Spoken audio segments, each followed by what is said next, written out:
जी हाँ, प्यारे स्टूडेंट्स, एक बार फिर से लेके आ गए हैं आपके लिए NCERT math class 10th chapter 3.5 two variable equation, दो चर वाले रैखिक समीकरण। और इसका है ये हमारा क्वेश्चन नंबर 4। तो क्वेश्चन नंबर 4 हमारा क्या कह रहा है कि एक छात्रावास के मासिक व्यय का एक भाग नियत है। इससे क्वेश्चन नंबर 4 से पहले आप इस 3.5 के 1, 2, 3 और सभी क्वेश्चन कर चुके हो और वर्ज गुणन विधि से आपने किए हैं। तो देखते हैं ये क्वेश्चन नंबर 4 में क्या कह रहे हैं, इसको भी हल करते हैं। बहुत ही इंपॉर्टेंट क्वेश्चन है, ध्यान से देखेंगे। एक छात्रावास के एक मासिक व्यय का एक भाग नियत है, यानी कि महीने के खर्च का एक भाग नियत है हमारा, और शेष भाग इस पर निर्भर करता है कि छात्र कितने दिन भोजन करता है या छात्र ने एक्स्ट्रा कितने दिन भोजन लिया। एक विद्यार्थी कोई ए नाम का विद्यार्थी है जो 20 दिन भोजन करता है और 20 दिन भोजन करने के 1000 रुपए छात्रावास के व्यय के लिए अदा करता है, यानी कि 20 दिन भोजन करने के बाद वो 1000 रुपए छात्रावास के खर्च के लिए अदा करता है। फिर आगे की कंडीशन क्या कहती है, जबकि एक विद्यार्थी बी, जो दूसरा विद्यार्थी हमारा बी है, जो 26 दिन भोजन करता है। कितने दिन भोजन कर रहा है? 26 दिन भोजन करता है और 1180 रुपए अदा करता है। वो कितने रुपए देता है अपने? वो 1180 रुपए देता है। नियत खर्च व प्रतिदिन खर्च का मूल्य ज्ञात कीजिए। चलिए, बड़ी बड़ी बात न करके और बड़ा बड़ा कंफ्यूज न करके छोटा छोटा हल प्राप्त करते हैं सरल तरीके से। देखिए किस प्रकार हल। कंफ्यूजन में बड़ा बड़ा पढ़ के कंफ्यूजन में आने की जरूरत नहीं है प्यारे विद्यार्थियों। बड़ा बड़ा क्वेश्चन को पढ़ के ज्यादा बड़ा कंफ्यूजन मत लेना, छोटा छोटा हल करना सिंपल स्टेप वाइज तरीके से, और आप अपना आंसर इजीली प्राप्त कर पाओगे। चलिए देखते हैं। एक भाग नियत है, ठीक है, तो हम लिखेंगे माना नियत भाग, यानी कि जो बिल्कुल कांस्टेंट है, नियत है, निश्चित है। नियत भाग x रुपए है। कितना है हमारा? x रुपए है। और अतिरिक्त भाग कितना है प्रतिदिन भोजन का? ये देखिए कि एक्स्ट्रा में कितने दिन भोजन लिया। अब लिखेंगे हम वह अतिरिक्त भाग, अतिरिक्त भाग y रुपए है। अतिरिक्त भाग कितना है हमारा? y रुपए है।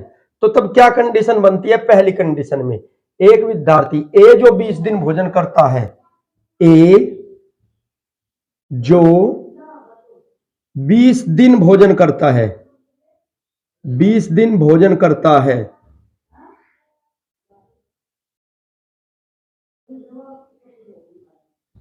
यानी कि पहला भाग एक्स नियत और 20 वाई में ऐड हो जाएगा। 20 वाई और बराबर कितने रुपए दिए उसने? 1000 रुपए। तो कितना? एक्स प्लस 20 वाई बराबर 1000 रुपए। यानी कि इसने ए ने 20 दिन भोजन किया, पहला भाग तो इसका नियत हो गया, और एक्स्ट्रा वाले दिन जो कि हमें नहीं पता, एक्स्ट्रा वाले दिन 20 में काउंट हो गए, और रुपए इसने कितने दिए टोटल? 1000 रुपए। इसको मैंने समीकरण नंबर 1 का नाम दिया। अब आगे की बात बढ़ते हैं। बी जो 26 दिन भोजन करता है, कितने दिन भोजन करता है? 26 दिन भोजन करता है, 26 दिन भोजन करता है बी, और कितने रुपए अदा कर रहा है? 1180। तो इसका भी भाग हमने नियत जो माना है x प्लस अब की बार कितना? 26y, 26 दिन भोजन कर रहा है, और बराबर रुपए कितने पे कर रहा है? 1180। ये हमने बना ली समीकरण नंबर 2। अब हम क्या कहेंगे? समीकरण 2 में से एक को घटाने पर बड़ी ये है। क्यों है बड़ी? देखिए यहां पर 1180 है, यहां पे 1000 है, यहां 26y है, यहां पर 20y है। चाहे आप एक में से दो भी घटा सकते हो, फिर माइनस चिन्ह आएगा, आप माइनस से उधर माइनस वाले को काट देना। लेकिन हम इजीली, जब हमने कहा है छोटे छोटे स्टेप में इजी करेंगे, तो जो बड़ा मान है बड़े में से छोटा घटा देंगे। बड़ी समीकरण हमारी 2 है, छोटी समीकरण हमारी 1 है, तो हम लिखेंगे समीकरण 2 में से समीकरण 1 को घटाने पर, समीकरण 2 में से समीकरण 1 घटाने पर, चलिए घटाने पर इसमें से x प्लस 26y और बराबर 1180। अब ये x प्लस 20y और बराबर 1000। अब घटाने के लिए माइनस, सारे प्लस है सब माइनस हो जाएंगे, ये भी माइनस, ये भी माइनस, ये माइनस का 1x, ये प्लस का 1x आपस में कट गए। ये 26x यहाँ पे प्लस के हैं, 26y प्लस के हैं, 20y माइनस के, तो हमारे बचेंगे 6y। 26 में से 20 जाके 6, इधर कितने बच गए 180। क्यों? 1180 में से 1000 घटा दिए तो कितने आ गए, y बराबर 180। अब ये जो y बराबर 180 है, 6y बराबर 180, और ये इधर इसके गुणा में है, उधर भाग में पहुंचा दो, तो 180 बटे 6, 6 18 यानी कि 30। तो y की वैल्यू कितनी आ गई, y का मान 30, यानी कि अतिरिक्त दिन का चार्ज कितना है, 30 रुपए है। अब देखते हैं नियत कितना है, तो हम क्या करेंगे, y का मान समीकरण 1 में रख देंगे। y का मान समीकरण 1 में रखने पर, समीकरण 1 कौन सी हमारी, ये रही, तो x तो जो का तो प्लस 20 गुणा y की जगह 30 रख देंगे और बराबर में 1000। तो ये देखिए x प्लस 20 या 60 यानी कि 600 आ गया और बराबर 1000। तो यहां से x बराबर, ये इधर प्लस है उधर माइनस में हो जाएगा, 1000 माइनस 600, और x बराबर कितना आ गया 400। तो ये तो आ गया हमारा नियत भाग, यानी कि भाई आप चाहे, एक लिमिट है कि 400 रुपए तो आपको देने ही देने हैं, ठीक है, 400 तो देने ही देने हैं, और जो आप एक्स्ट्रा दिन में भोजन करोगे उसका लगेगा 30 रुपए पर डे के हिसाब से, ठीक है। तो हम यहां पे लिख सकते हैं नियत खर्च 400, अतः नियत मूल्य 400 रुपए व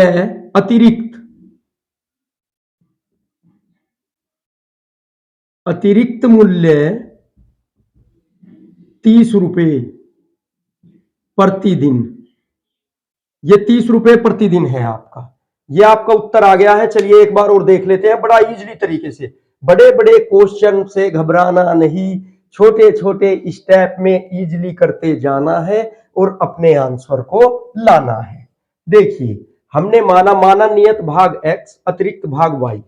ए जो एक विद्यार्थी है 20 दिन भोजन करता है, तो इसके लिए हमने क्या बनाया, x यानी कि ये नियत भाग तो वो देगा ही देगा, प्लस 20y और बराबर 1000, उसने इतने रुपए दिए, ठीक है। फिर b जो 26 दिन भोजन करता है, x प्लस 26y बराबर उसने 1180 रुपए दिए। दो समीकरण बन गई। हमने समीकरण 2 में से एक को घटा दिया, यहां से y की वैल्यू आ गई, घटाने पर y बराबर 30। अब y का मान हमने समीकरण 1 में रख दिया, यहां से x की वैल्यू आ गई, और x को हमने माना था नियत खर्च और y को माना था अतिरिक्त खर्च, तो दोनों आ गए निकल के हमारे। क्वेश्चन बड़ा सरल है, सीधा है और बहुत ही अच्छा है, एग्जाम की दृष्टि से इंपॉर्टेंट है। तो चलिए बढ़ते हैं हम नेक्स्ट क्वेश्चन की ओर।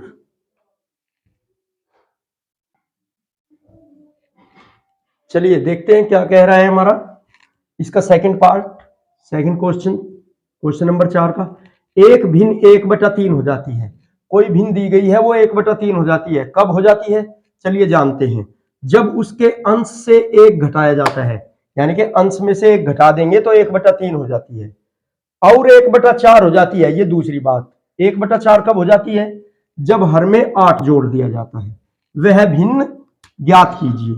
चलिए उसी प्रकार से माना भिन्न x अपॉन y है, x बटा y है, माना भिन्न x बटा y है।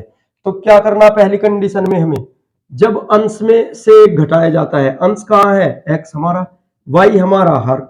अब लिखेंगे हम अंश में से एक घटाने पर क्या प्राप्त होगी हमें? अंश में से एक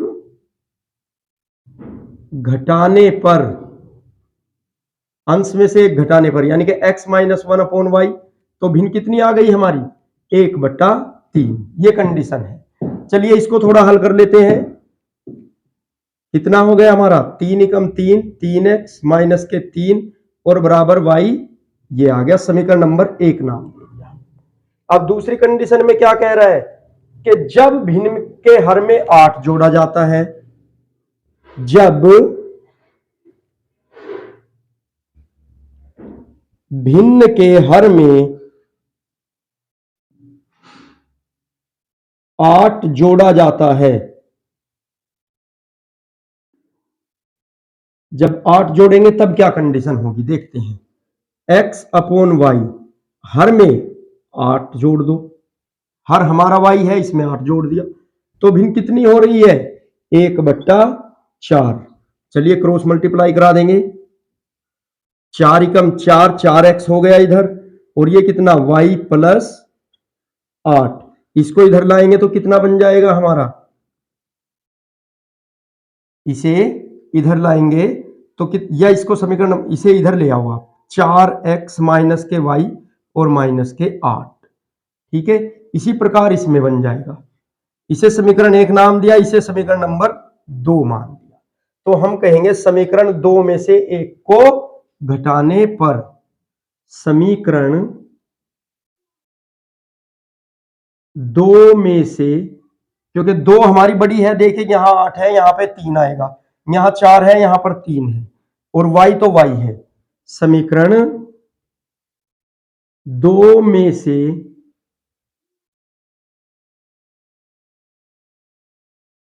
समीकरण 1 घटाने पर, चलिए समीकरण 1 क्या बनी हमारी? पहले समीकरण 2 लिखेंगे जिसमें से घटानी है, 4x माइनस वाई माइनस 8। अब समीकरण लिखेंगे 1, 3x माइनस, ये इधर आके माइनस की हो जाएगी हमारी y माइनस, और माइनस का ही हमारा 3 है, तो घटाने पर क्या होगा? चिन्ह बदल जाएंगे, ये प्लस है तो ये माइनस, और ये माइनस है तो प्लस, और ये प्लस। चलिए y प्लस का y माइनस का y तो हमारा आपस में खत्म हो गया। अब यहाँ पे 4 है, यहाँ पे 3 है, 3 माइनस के 4 प्लस के, तो हमारा बचेगा 1x। 4x में से 3x घटाएंगे, और माइनस के बचेंगे 5। क्यों बचेंगे? 3 प्लस का है, 8 हमारा माइनस का है, और x बराबर, ये इधर माइनस है तो उधर जाके प्लस में बदल जाएगा, तो x बराबर हमारा कितना आ गया? 5। अब हम ये x की वैल्यू किसी भी समीकरण में रख सकते हो आप, चाहे 1 में रख के देख लो, चाहे 2 में रख के देख लो, हमारा मान आ जाएगा। चलिए रखते हैं समीकरण 1 में, x बराबर 5 समीकरण 1 में रखने पर, समीकरण 1 में रख दो x बराबर 5। चलिए ये रही हमारी 3 गुना, पहले लिख लेते हैं समीकरण, ये हमारी समीकरण 1 है, तो x की जगह हमें 5 रखना है, तो 3 गुना 5 और माइनस 3 और बराबर y, तो 3 पंजे 15 है, और 15 में से 3 गए हमारे 12, तो y का मान कितना आ गया? 12। तो हमारी वो भिन्न कौन सी है? x upon Y, 5/12।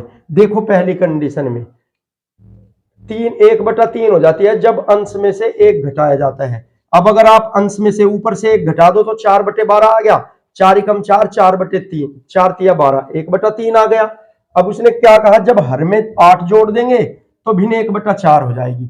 चलिए आप हर में 8 जोड़ दिए, ये कितने हो गए? 8 और 12 20, और 5 एकम 5, 5 चौक 20, 1/4 आ गया। तो आपकी भिन्न क्या आ गई? हम लिख सकते हैं अतः वह भिन्न 5/12 है। कौन सी भिन्न? जिसके अंश में से घटा दे तो 1/3 हो जाती है, और जिसके हर में 8 जोड़ दे तो 1/4 हो जाती है, वह भिन्न 5/12 है। तो ये क्वेश्चन आपको समझ में आया होगा। चलिए बढ़ते हैं अगले क्वेश्चन की।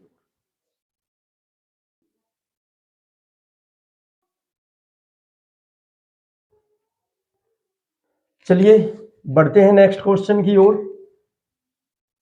तीसरा प्रश्न है हमारा, यश ने एक टेस्ट में 40 अंक प्राप्त किए। कोई यश नाम का विद्यार्थी है, उसने कोई परीक्षा दी है, तो उसमें उसके कितने अंक आए हैं? 40 अंक आए हैं। जब उसे प्रत्येक सही उत्तर पर 3 अंक मिले। सही उत्तर पर कितने अंक मिले उसे? 3 अंक मिले। और गलत अशुद्ध उत्तर पर 1 अंक काट लिया गया। ठीक है, नेगेटिव मार्किंग जिसे बोलते हैं आप। तो जो सही प्रश्न का हल उसने किया तो 3 अंक मिले, और गलत होने पर उसका 1 अंक काट लिया गया।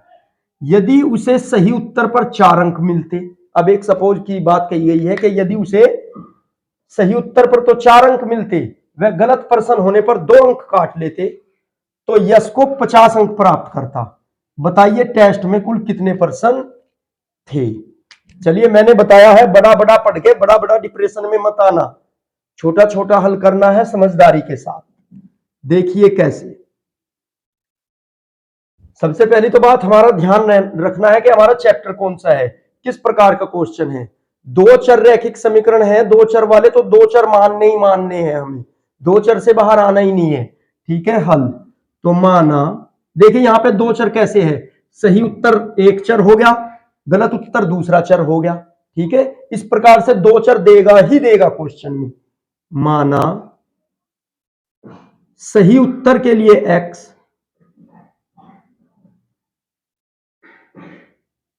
सही उत्तर हमारा क्या है x, वह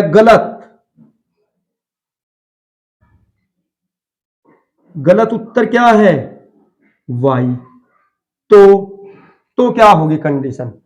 कितने मिले उसे? पहली कंडीशन में जब 40 अंक प्राप्त किए, जब 40 अंक प्राप्त किए तब की कंडीशन है ये, जब 40 अंक प्राप्त किए तो क्या कंडीशन बनेगी? जब 40 अंक आए उसके, तो 3x, सही को हमने x माना है, देखिए सही उत्तर पर 3 अंक मिले, 3x माइनस कट गए उसके कितने गलत पर y, 1y, और बराबर अंक कितने आए उसके इस कंडीशन में? 40। इसे मैंने नाम दे दिया समीकरण नंबर 1। 3x माइनस y बराबर 40, यानी कि 3 सही 1 गलत होते ही 1 कट गया, इनमें से 3 में से 1 घट गया और नंबर मिले उसे 40। ठीक है, एक समीकरण बन गई। अब लिखेंगे हम जब 50 अंक प्राप्त करें,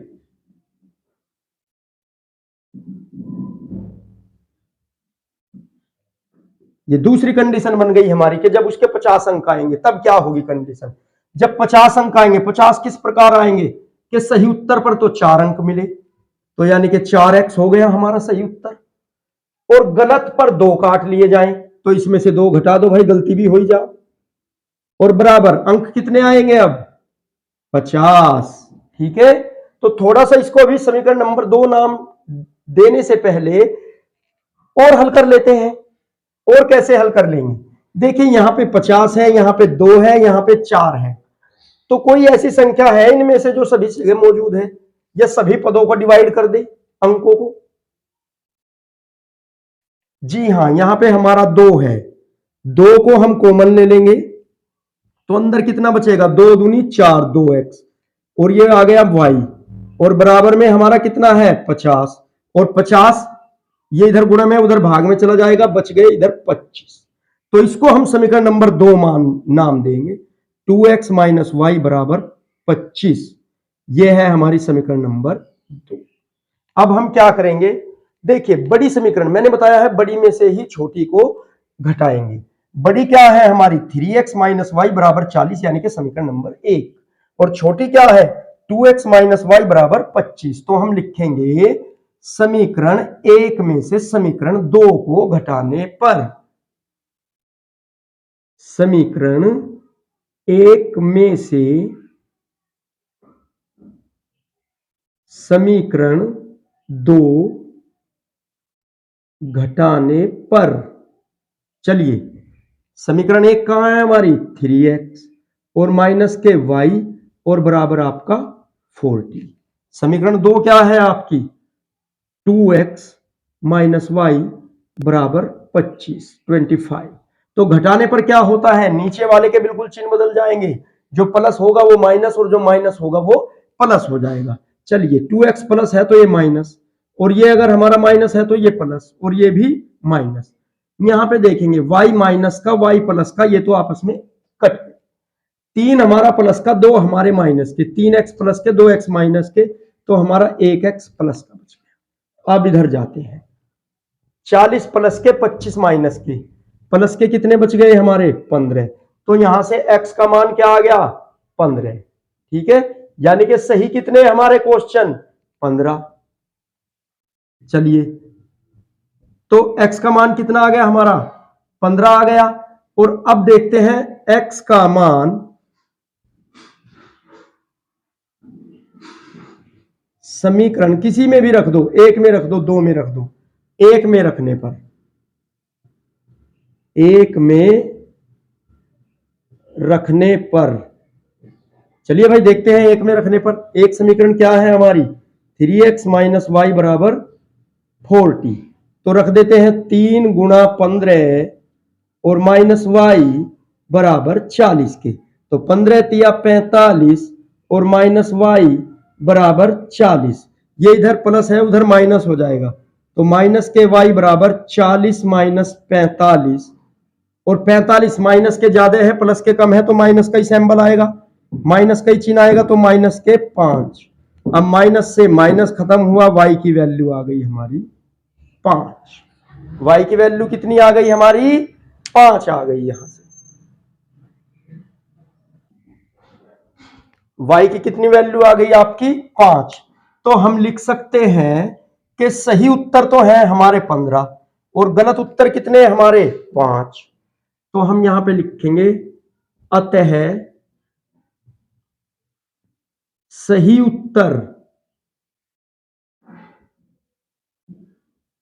बराबर 15 और गलत उत्तर, जो गलत जवाब दिए हैं उसने, बराबर 5। और कुल पर्सन कितने हो गए, कुल पर्सन कितने हो गए भाई, कुल पर्सन में तो सही और गलत दोनों आ जाएंगे, क्योंकि कुछ पर्सनों के उसने जवाब गलत दिए हैं, कुछ के सही दिए हैं। तो क्या हो जाएगा 15 प्लस 5 बराबर 20। तो कुल पर्सनों की संख्या कितनी आ गई हमारी 20 आ गई। उसने क्या पूछा था कि टेस्ट में कुल कितने पर्सन है, तो कुल कितने पर्सन है 20। तो मैंने कहा आपको कंफ्यूजन में मत आना, माना सही उत्तर के लिए x, गलत उत्तर के लिए y, बिल्कुल सही से लिखा हुआ है, एक दो बार देखोगे बहुत ही अच्छे से समझ आएगा। तो देखो पहली कंडीशन, जब उसने टेस्ट में 40 अंक प्राप्त किए तब क्या हुई थी उसकी स्थिति कि सही उत्तर पे तो 3 अंक मिले, तो यानी कि 3x सही हो गया हमारा, और गलत पर 1 काट लिया, तो काटा, अब बढ़ा नहीं उसका, घटा है तो घटा देंगे यहां पर 3x माइनस वाई बराबर 40। ये बन गई समीकरण नंबर 1। दूसरी कंडीशन, जब उसके 50 अंक आए दूसरी में, तो तब क्या होगा, उसे मिले सही पर 4 अंक और गलत पर 2 अंक काट लिया जाए, तो सही के लिए 4 और काटने के लिए 2 वाई, और बराबर कितने आए उसके 50। तो इस प्रकार से ये हमारी समीकरण नंबर 2 प्राप्त हुई। फिर हमने क्या किया, समीकरण 1 में से 2 को घटाने पर यहाँ पे x का मान आ गया, और x का मान अपना समीकरण नंबर 1 में वापस रख दिया, तो यहां से y का मान आ गया, और हमें पता लग गया कि सही उत्तर तो है 15, क्योंकि हमने y को x को सही माना और y को गलत, और y कितना आया 5, तो गलत है 5, और कुल पर्सन कितने हैं, सही उत्तर प्लस गलत उत्तर, ये है हमारे कुल पर्सन, यानी कि 15 प्लस 5 बराबर 20 पर्सन है। तो ये उम्मीद करते हैं आपको समझ आ गया होगा। इसके बाद अभी 2 क्वेश्चन और है इसमें, उनका भी हल अभी करा रहे हैं। तो वीडियो को ज़्यादा से ज़्यादा लाइक करो, शेयर करो, और चैनल को हमारे सब्सक्राइब करो।